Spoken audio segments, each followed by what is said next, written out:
Well, welcome back. Previously, when we've studied DNA, we've looked at the experiments that led up to its discovery, and we've learned the overall structure of DNA as well. And when we observed that structure, we noted that DNA is arranged in such a way that it can be easily copied. Going down the middle of the DNA molecule, there are weak bonds called hydrogen bonds that are able to be easily unzipped, exposing that genetic information that we see that's used in the cell. Does it surprise you that DNA is replicated? When we learned about mitosis and meiosis, we learned that during the cell cycle itself, that DNA gets copied during the S phase of interphase. So a single strand of DNA is then going to serve as a model or a template for a new strand to be formed. And so as you recall the structure of DNA, there's two halves to it. And the rules of base pairing now are going to have a direct bearing on how that information can be flawlessly copied. And two copies of DNA can be made from one. So DNA is replicated, as I said, during this S phase, the S stage of interphase during the cell cycle. And as you know, each cell is going to get a complete set of identical DNA. So every cell, virtually every cell in our bodies, this process of copying DNA, known as replication, is going to take place. So let's take a look at this in some detail, shall we? First, proteins are responsible for carrying out the process of replication. It's not as if DNA can do this all by itself. All right? The DNA that's existing in the cell is going to serve as the information that gets copied. It's not as though, for example, if you were copying someone's notes that were taken in class, and you take a photograph of that on your cell phone or whatever, or you have the hard copy itself, that's the template that you're going to use for getting the notes that you needed.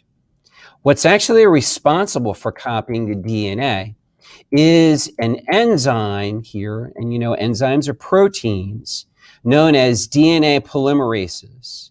When you see the name of a molecule that has this subscript ASE in it, you know it's an enzyme. You also know that it's a protein.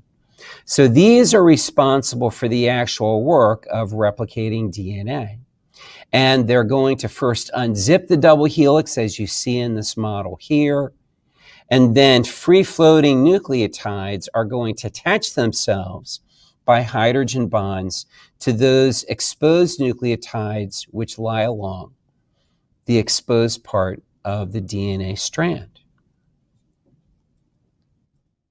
And DNA polymerase enzymes are going to bond the nucleotides together to form the double helix.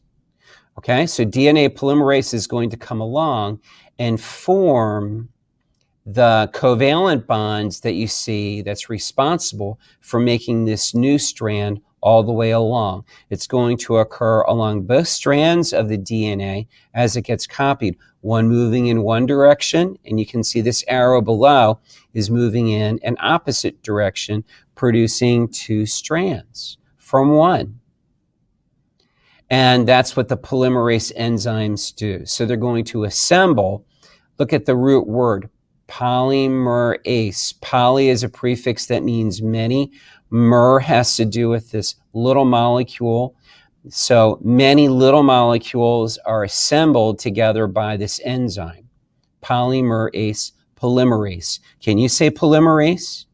And we move on. So the two new molecules of DNA are formed, each with an original strand and a newly formed strand. So you can see these two molecules of DNA that are produced.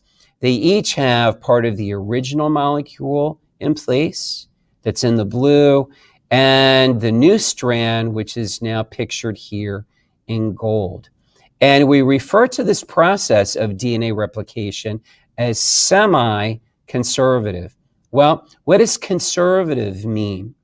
But semi-conservative means that, okay, we're going to have things that are the same, that don't change. That's conservative. Here we have the blue strand in each molecule. It's part of the original DNA. Okay, so we have something that doesn't change, but it's semi-conservative. Think of semicircle.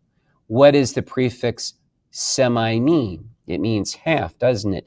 Semester begins with the same prefix. It's half the school year, okay? So what we're saying then by this word semi-conservative is that when you see a new DNA molecule produced, half of it is part of the original and half of it is new. Same one down here. So we've just looked at the process of DNA replication, and it produces two molecules of DNA from one original strand during the S phase of interphase. Now, I want you to understand as well that replication, although it's very complex, it actually occurs quite rapidly. And the reason why it's able to do that, when you zip or unzip your zipper, you're only pulling on one little tool that's going to unzip the zipper. Well, in DNA replication, this is going to occur at multiple points along the DNA strand in eukaryotic organisms, okay? And so you have a group of polymerases working here, here, and here at the same time. And so they're going to unzip, they're going to open up that DNA pair, that double helix at multiple points, and then the polymerase process is going to occur, and then it's going to carry through and result in two new molecules. So it's fast and it's incredibly accurate. In fact, there's only one error in about 3.5 million nucleotides. Can you imagine copying someone else's notes and only making one error in 3.5 million characters or words? That would be simply amazing, wouldn't it? Now, fortunately, within this group of proteins, there's also spell checking that occurs. That's one of the reasons that the incidence of errors in copying DNA is so low. Actual DNA replication machine that's occurring right now inside your body, at least 2002 biology. So DNA is entering the production line from the left-hand side, and it hits this collection, this miniature biochemical machines that are pulling apart the DNA strand and making an exact copy. So DNA comes in, it hits this blue donut-shaped structure, and it's ripped apart into its two strands. One strand can be copied directly, and it can be seen spooling off down to the bottom there. But things aren't so simple for the other strand because it must be copied backwards. So it's thrown out repeatedly in these loops and copied one section at a time, creating two new DNA molecules. Now, you have billions of this machine right now whirring away inside you, copying your DNA with exquisite fidelity. It's an accurate representation, and it's pretty much at the correct speed for what it's occurring inside you. But I've left out error correction and a bunch of other things. And so that is how DNA replication occurs. Thanks for watching. Bye-bye.